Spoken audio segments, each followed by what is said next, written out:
Bonjour à tous, je suis ravie de vous retrouver pour cette nouvelle vidéo qui, comme vous l'avez vu, est un point lecture.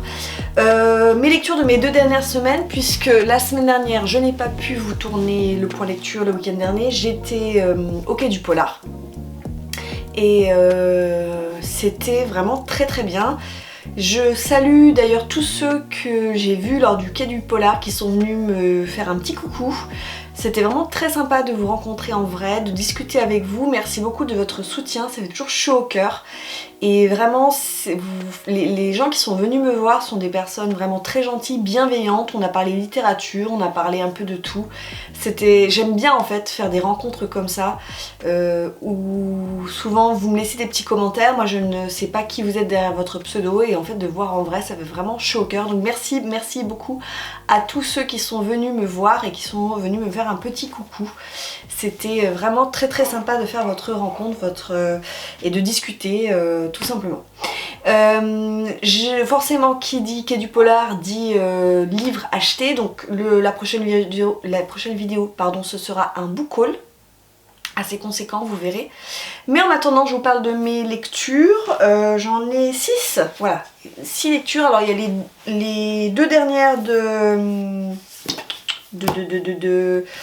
je vais vous parler d'abord des 2 dernières du mois de mars et ensuite c'est des lectures du mois d'avril. Donc c'est parti, on y va. Je commence avec bien sûr un petit Stephen King. Je ne peux pas passer un mois sans lire du Stephen King. Donc le premier tome du Fléau, publié au livre de poche. Moi j'ai cette très très belle édition. C'est une lecture commune que j'ai organisée sur Instagram. Nous étions assez nombreux à nous lancer dans ce premier pavé. Alors juste pour info, en fait, je regarde parce que mon 2e tome est ici. Normalement c'est un unique roman, un seul roman, et en fait on l'a scindé en 2, enfin les éditeurs l'ont scindé en 2 pour des raisons, je pense, de pratique. Parce que ce livre-là fait déjà, premier tome il fait déjà 760 pages. Voilà. Mais sachez qu'au départ c'est un seul et même roman. Donc nous avons lu au mois de mars le premier tome et normalement au mois de mai nous lisons le second tome. Avec un Stephen King visionnaire. Donc si vous ne connaissez pas l'intrigue du Fléau, en fait un virus, le virus de la grippe s'est échappé d'un laboratoire aux États-Unis, un laboratoire militaire classé secret défense. Je vous spoil pas parce qu'on le sait dès le début. Et c'est un virus qui est très agressif et qui va tuer en gros 99,4% de la population. Et donc on va suivre la progression de ce virus, comment en fait parti d'une erreur humaine il va contaminer un personnage et ce personnage va en contaminer d'autres et comment il va s'étendre au reste des États-Unis. Et nous bien sûr on va se concentrer sur des personnages qui vont être des personnages survivants.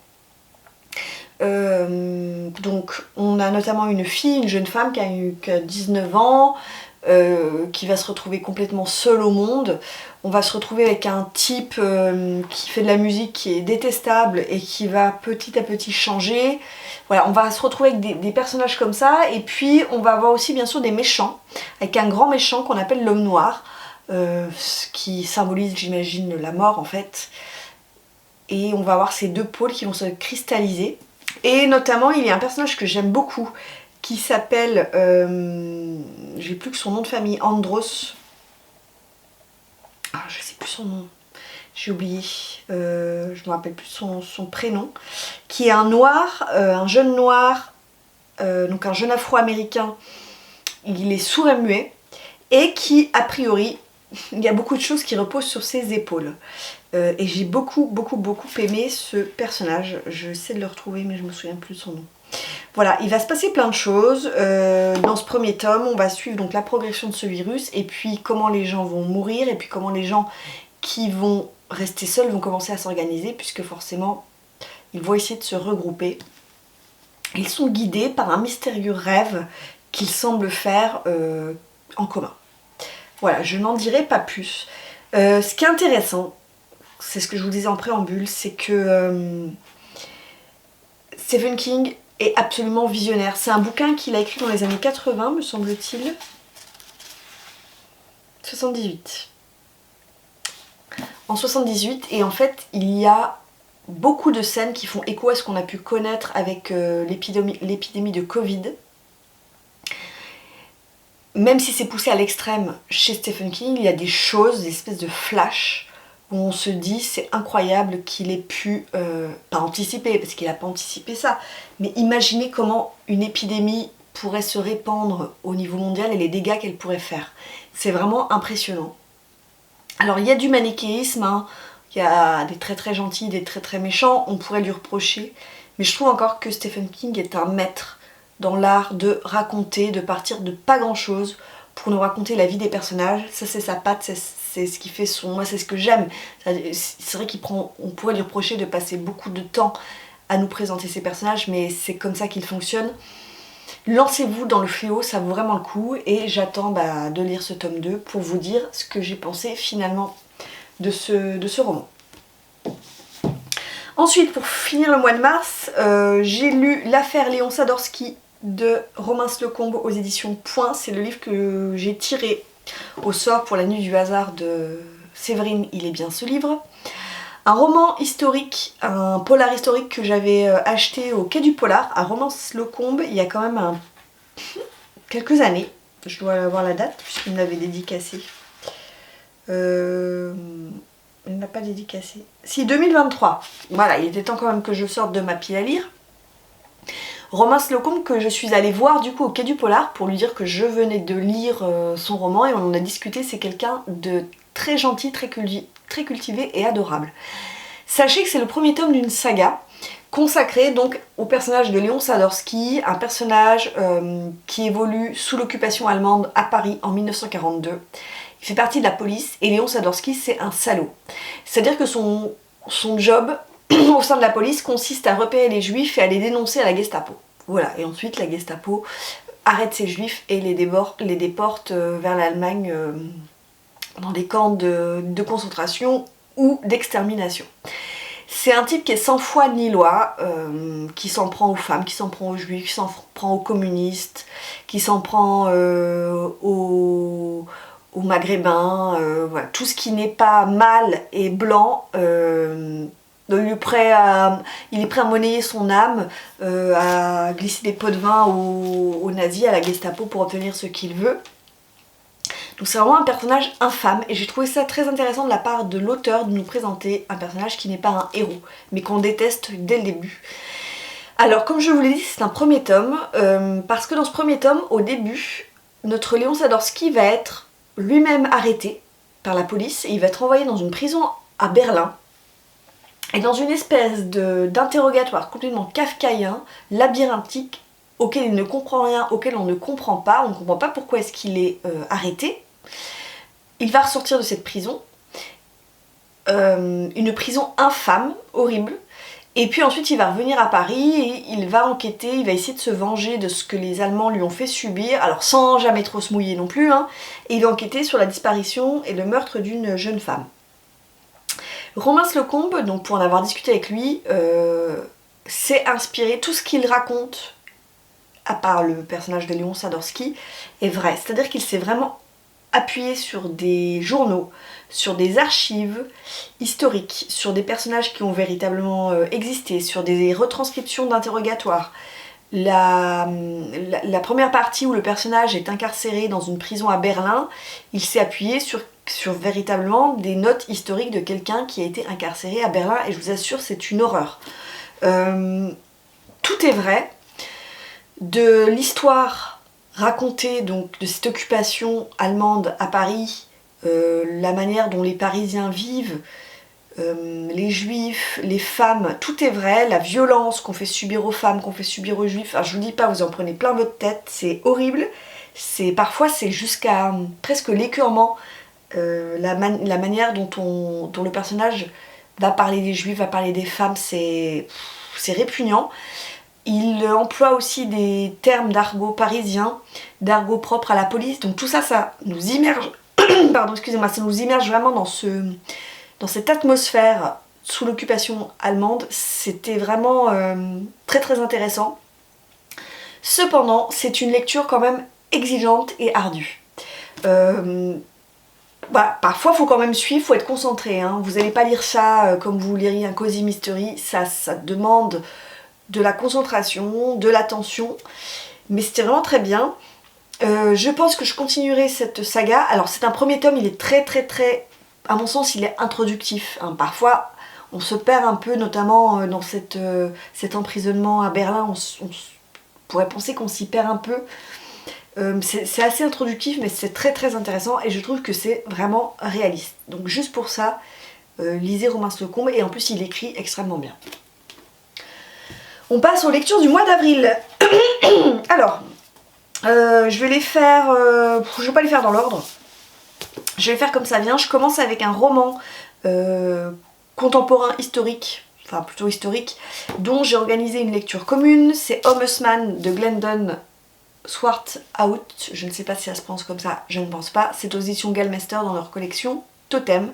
C'est un livre qui fait partie des reliques de ma palle et que j'ai sorti enfin puisque nous étions 4 à le lire. Un petit livre qui fait 288 pages, ouais c'est ça, 280 pages. Nous sommes au 19e siècle. Alors, est-ce qu'on nous dit exactement où on est? Dans les grandes plaines de l'Ouest aux États-Unis, on ne sait pas vraiment où, je ne me rappelle plus dans quel état on est. Et on va faire la connaissance de Marie Cuddy, qui est une femme célibataire, vieille fille puisqu'elle a 30 ans et qu'elle n'est pas mariée. Elle habite seule, elle gère toute seule ses terres, sa ferme, ses animaux. Et puis elle va être amenée par un concours de circonstances à devoir convoyer 4 femmes de colons qui sont devenues qu'on traite de folles, qui sont devenues folles. On va au fur et à mesure de la narration comprendre pourquoi elles sont devenues folles. Donc il y en a une qui a essayé par exemple de tuer son bébé, une autre qui a été attaquée par des loups, etc. Et ces femmes ne parlent plus, ne se nourrissent plus. Et donc, que faire d'une bouche inutile à nourrir dans ces contrées sauvages et hostiles? On les renvoie à l'asile, un asile psy, enfin un asile psy c'est un grand mot, qui est situé au Kansas je crois, où on les renvoie dans leur famille pour que leurs parents, leurs frères et sœurs puissent s'en occuper, puisque ces pauvres bonhommes ne peuvent pas s'occuper de leurs femmes, devenues inutiles. Et donc c'est Marie Cuddy qui va devoir les convoyer, et elle va être accompagnée d'un personnage, Briggs, qui est un voyou, qu'elle va sauver, plus ou moins.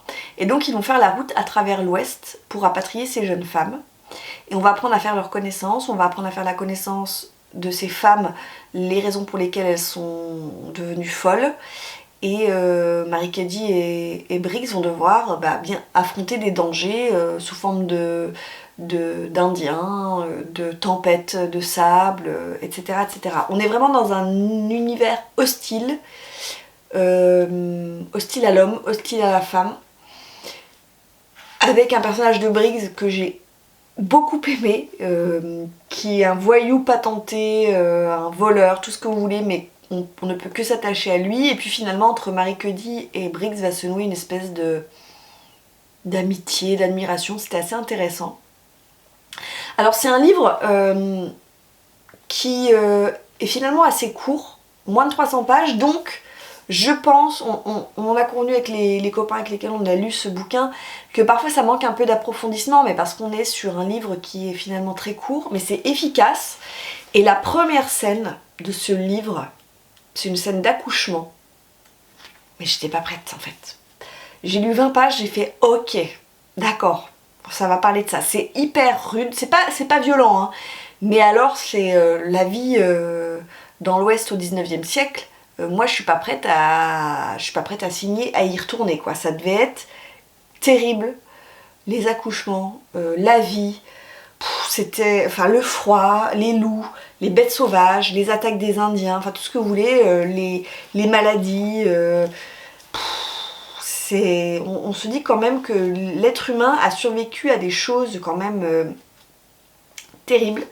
C'était vraiment une très bonne lecture, et je trouve que finalement, parce que c'est un livre qui date, l'auteur est mort, on nous dit qu'il est mort dans les années,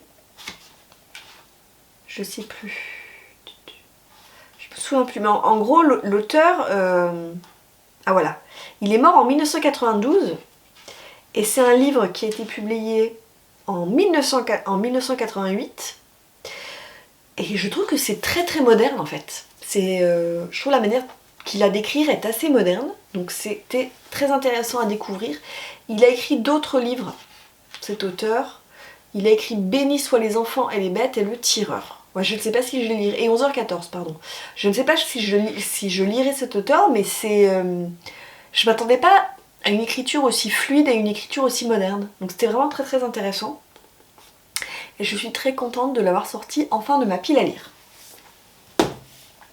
Ensuite, j'ai lu un thriller Dans la forêt du croque-mitaine de Ivar Leon Menger. C'est aux éditions Belfond, dans la collection Belfond Noir. Donc on est sur un polar où nous sommes dans les années 80, me semble-t-il. Ouais, c'est ça, on est en mai 1986, il y a une fête foraine. Alors on est dans un petit village en Allemagne, petit village vraiment paumé, avec quelques habitants, et les habitants sont tous des vieux, il n'y a pas d'enfants dans ce village. Et pour cause, quand il y a des enfants, en fait ils sont enlevés, ils disparaissent par un personnage que l'on a qualifié de croque-mitaine, et il n'a jamais été attrapé. Et on est quelques années plus tard avec un commandant de police à la retraite qui s'appelle Hans et qui va reprendre l'enquête parce que lui, il n'a pas envie de rester sur un échec et il a envie de retrouver, de savoir ce que sont devenus ces gamins. Et donc il va revenir dans cette petite ville, il va s'installer à l'auberge et aider de l'aubergiste qui s'appelle Jelly. Ils vont essayer d'enquêter, de revoir les interrogatoires, les personnages, etc. Et de savoir qui est ce fameux croque-mitaine et de savoir ce qu'il fait de ses enfants. Alors c'est un roman qui est assez lent en fait au début, avec une alternance de points de vue au niveau des chapitres, puisque en fait à chaque chapitre correspond une alternance de points de vue d'un personnage. Donc on va voir le personnage de Jelly qui est l'aubergiste, on va voir le personnage de Hans, on va voir le personnage de Oscar, le personnage d'une infirmière, parce qu'en fait il y a juste à côté dans ce village il y a aussi un hôpital psychiatrique. Et on se pose la question, on se demande si c'est pas un des patients qui s'est échappé et qui enlève les enfants. Voilà, on a une multitude de personnages, donc c'est vrai qu'au départ c'est un peu difficile de s'y repérer. Et puis, je vous cache pas que ça met un peu de temps quand même à démarrer. L'enquête est un peu piétine, on a tous ces personnages qui prennent la parole, il se passe pas énormément de choses. Hans n'avance pas beaucoup dans son enquête, jusqu'à un moment donné où je n'avais pas vu venir, c'est pas vraiment un twist, je peux pas vous dire que c'est un twist, mais en fait on nous cache une information et au détour d'une phrase, la vérité qu'on nous cachait, on nous ment pas mais on nous cache une info, la vérité éclate et là on se dit ah ouais, ok, j'avais pas vu ça en fait, et c'est normal, c'est fait exprès. C'est assez habile de la part de l'auteur et du coup à partir de ce chapitre où on comprend quelque chose à propos d'un personnage, tout change. Voilà. Alors il y a des fausses pistes qui sont un peu bidons, moi je trouve. On essaie de nous égarer. Bon, on n'y croit pas vraiment. C'est un peu maladroit de la part de l'auteur, les fausses pistes qu'il essaie Voilà, il essaie de nous égarer avec des fausses pistes auxquelles on ne croit pas. Ça, c'est pas terrible. Mais j'ai bien aimé et j'ai beaucoup aimé la résolution en fait. Qui est le croque-mitaine, comment il va être arrêté et qu'est-ce qu'il fait des enfants parce que c'est horrible. Voilà, donc c'était un bon thriller, pas thriller, on va dire ouais, pour moi c'est plutôt un polar, avec cette espèce de révélation au milieu que j'ai trouvé très intéressante et très habile de l'auteur. Après, je vous cache pas, c'est quand même assez long. C'est lent à se mettre en place, ça prend son temps. Donc c'est pas non plus un thriller, vous allez tourner les pages, vous allez être complètement en apnée. Ça prend son temps. Après il est pas très long, on est sur du 3, mais on n'est même pas sur du 400 pages. Ça se lit très vite, ça se lit très bien. Et je suis assez contente d'avoir découvert cet auteur parce que je crois qu'il a...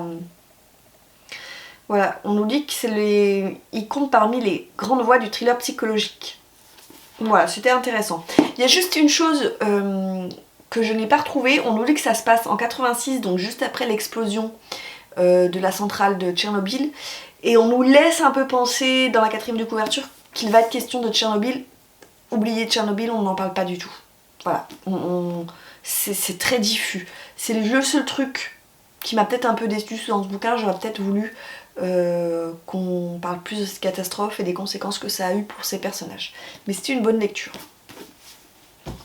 Ensuite, j'ai lu, alors cette fois-ci un thriller, pur jus, Survivante de Cédric Cyr aux éditions Michel Lafon. Thriller que j'ai lu lorsque j'étais au Quai du Polar, c'est le livre que j'avais emmené au Quai du Polar pour le lire. Je découvre Cédric Cyr avec ce bouquin, c'est la première fois que je le lis. Et d'ailleurs j'en ai un à lire dans ma palle du mois de mai qui est Vindicta, il me semble. Alors ici nous sommes vraiment dans un thriller, il n'y a pas d'enquête policière. Nous sommes avec 4 femmes qui ont chacune été agressées, violentées, kidnappées, séquestrées par des malades, par des psychopathes. Et elles ont tout un traumatisme forcément. Et par hasard, elles vont se rencontrer et former une espèce de groupe. Et en fait, leur but pour exorciser leur trauma va être de retrouver les coupables, parce qu'en fait les coupables n'ont pas été châtiés et elles vont se faire justice elles-mêmes.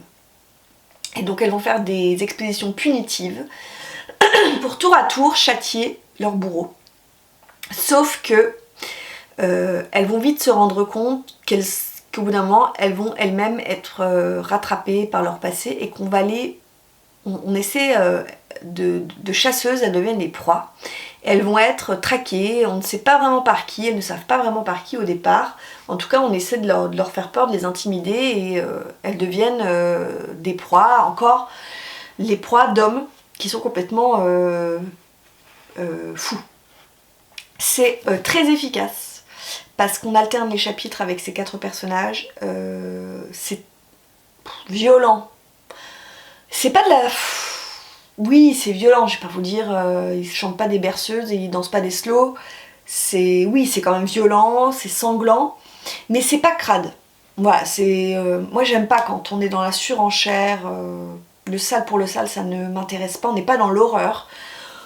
On est dans une sorte de vengeance et de justice, et encore une fois, je trouve que Cédric Cyr ici, il est assez intéressant dans ce bouquin parce qu'il donne la parole aux victimes.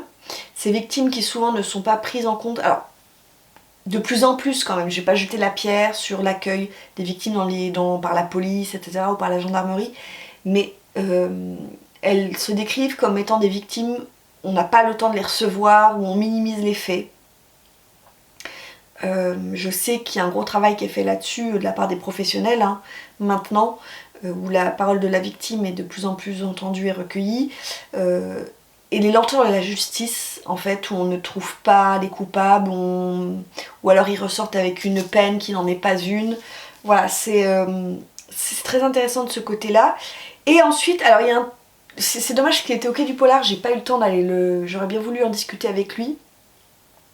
Je pense aussi qu'il s'est inspiré, c'est pas vous spoiler de dire ça, mais d'ailleurs si vous l'avez lu, ça m'intéresserait d'échanger avec vous.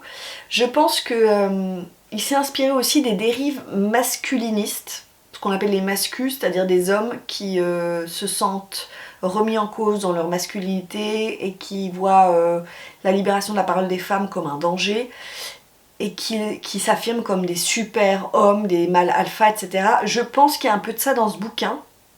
Enfin moi je l'ai ressenti comme ça. Et je trouvais que c'était pas mal fait de la part de l'auteur. Voilà.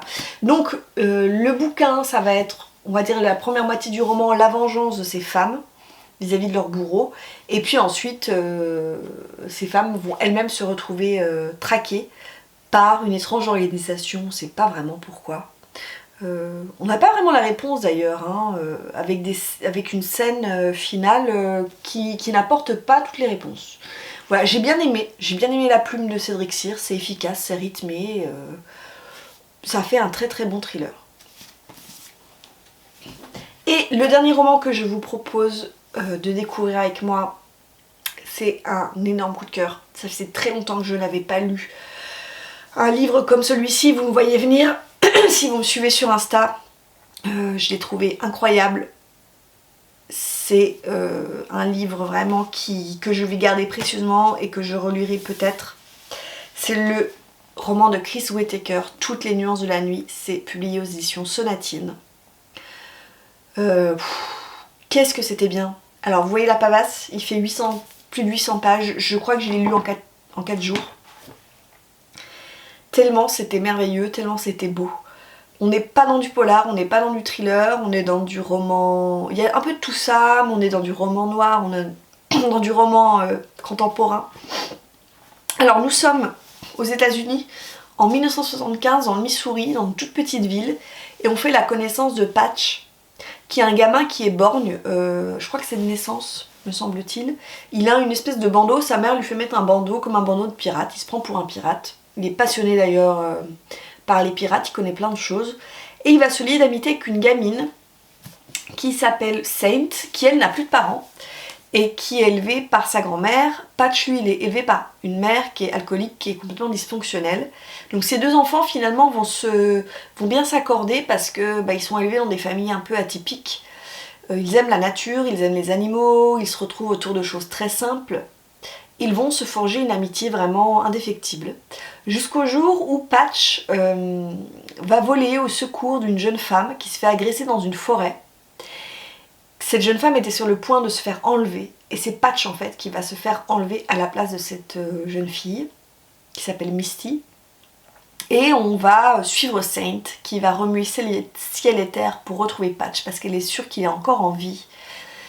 Ça va durer un certain temps, les flics vont même abandonner, ils vont se dire bah non c'est bon, on n'a pas retrouvé sa trace, ils abandonnent l'enquête, etc. Mais Saint, elle est sûre que son ami n'est pas mort, elle va absolument le retrouver, elle va coller des affiches partout, elle appelle la police tous les jours, elle prend son vélo, elle parcourt les bois, etc. Il va s'écouler un peu plus d'1 an, et Patch va réapparaître. Et à partir de là, donc l'histoire commence, ils ont une 12aine d'années je crois, et à partir de là, on va suivre Patch et Saint jusqu'à l'âge adulte, jusqu'à une 40aine d'années, avec les conséquences qu'a eu cet enlèvement, cette séquestration sur leur amitié, sur leur vie. Et c'était très beau, c'était magnifique. Patch, vous vous en doutez bien, ne ressort pas indemne de cette expérience traumatisante. Il va aller de petit boulot en petit boulot. Il va un peu être à la dérive, mais il garde toujours un bon fond en fait ce gamin. Il est toujours relié à Saint, qui va devenir, elle va devenir policière dans sa ville. Elle va essayer de protéger Patch comme elle le peut. C'est très beau, c'est magnifique. C'est des chapitres très courts. Alors les chapitres ils font quelques pages, hein, ils font 2-3 pages. En fait vous lisez un chapitre et puis vous en lisez un autre, puis un autre, puis un autre, puis c'est très difficile de s'arrêter. L'écriture de l'auteur c'est très beau, c'est très bien traduit. D'ailleurs c'est traduit par qui? C'est traduit par Cindy Colin-Capen. Alors chapeau parce que la traductrice a vraiment extrêmement bien traduit ce livre, c'est d'une beauté. C'est très travaillé, il y a parfois des passages vraiment très poétiques, c'est magnifique. Et puis au-delà de ça, c'est une histoire... c'est des personnages auxquels vous ne pouvez que vous attacher. Patch et Saint en premier, mais il y a aussi l'ami de Patch, un galeriste qui tient donc une galerie dans le bled. Alors il est alcoolique au dernier degré, mais alors il est tellement drôle. Il y a une petite gamine aussi. Enfin, tout est bien, tout est parfait. Tout est parfait. Voilà, ce livre est parfait. J'ai même versé des larmes à la fin, tellement j'ai trouvé ça beau en refermant. J'avais pas envie en fait. J'avais pas envie de fermer ce bouquin, j'avais envie de rester avec les personnages.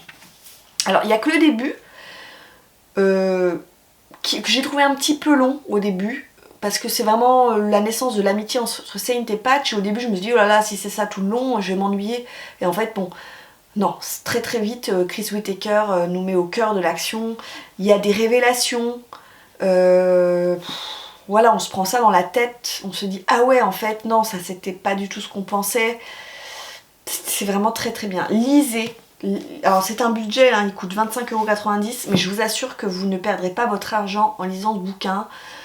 Empruntez-le à la médiathèque, faites-le vous prêter, je ne sais pas. Mais découvrez Chris Whittaker avec ce bouquin, vous ne le regretterez pas. C'était vraiment super. Et j'ai eu la chance je suis allée le voir au Quai du Polar, où j'ai pris son premier bouquin, Duchesse, publié chez Pocket, que je me suis fait faire dédicacer. et que je lirai sous peu parce que vraiment cet auteur est à suivre. Il est jeune, hein, je ne sais pas quel âge il a, mais je crois qu'il est assez jeune ce type. Est-ce qu'on nous dit quel âge il a?